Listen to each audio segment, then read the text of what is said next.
प्राचीन काल में महिषासुर नाम का अत्यंत शक्तिशाली असुर था। वह अपनी शक्ति और मायावी विद्या के लिए जाना जाता था। महिषासुर की सबसे बड़ी इच्छा अमर होने की थी।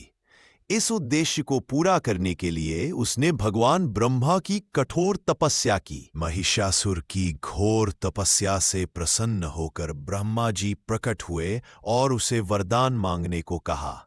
महिषासुर ने अमरता का वरदान मांगा।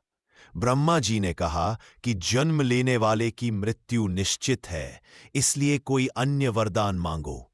तब महिषासुर ने बहुत सोच विचार कर कहा, हे प्रभु, मुझे ऐसा वरदान दीजिए कि मेरी मृत्यु न तो किसी देवता के हाथ हो, न किसी दानव और न ही किसी मानव पुरुष के हाथ।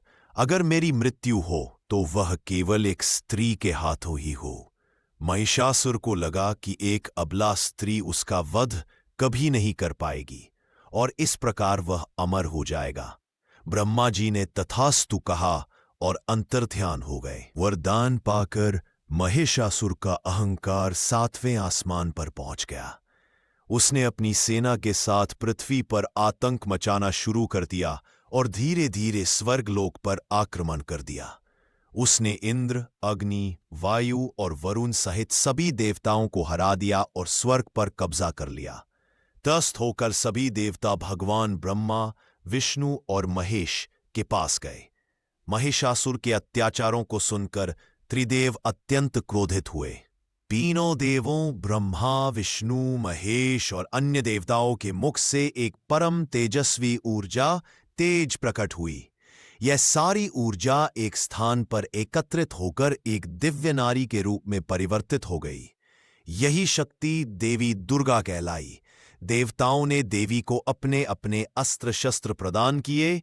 भगवान शिव ने त्रिशूल दिया, भगवान विष्णु ने सुदर्शन चक्र दिया, इंद्रदेव ने वज्र दिया, हिमवान ने सवारी के लिए सिंह प्रदान किया। देवी दुर्गा अस्त्र शस्त्रों से सुसज्जित होकर सिंह पर सवार हुईं और महिषासुर को ललकारा।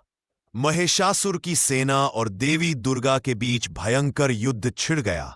देवी ने अपनी हुंकार और शस्त्रों से चिक्षुर और चामर जैसे महिषासुर के महान सेनापतियों का नाश कर दिया। अंत में महिषासुर और देवी दुर्गा का सामना हुआ। महिषासुर अपनी मायावी शक्तियों से रूप बदलने लगा। कभी वह शेर बनता तो कभी हाथी और कभी भैंसा। यह युद्ध 9 दिनों तक चला। 10वें दिन जब महिषासुर ने पुनः भैंसे का रूप धारण किया तो देवी दुर्गा ने उसे अपने पैरों से दबा लिया। जैसे ही वह भैंसे के शरीर से बाहर निकलने लगा, देवी ने अपने त्रिशूल से उसकी छाती पर प्रहार किया और चक्र से उसका सिर धड़ से अलग कर दिया। इस प्रकार उस महाबलशाली असुर का अंत हुआ और देवी दुर्गा महिषासुर मर्दिनी के नाम से प्रसिद्ध हुई।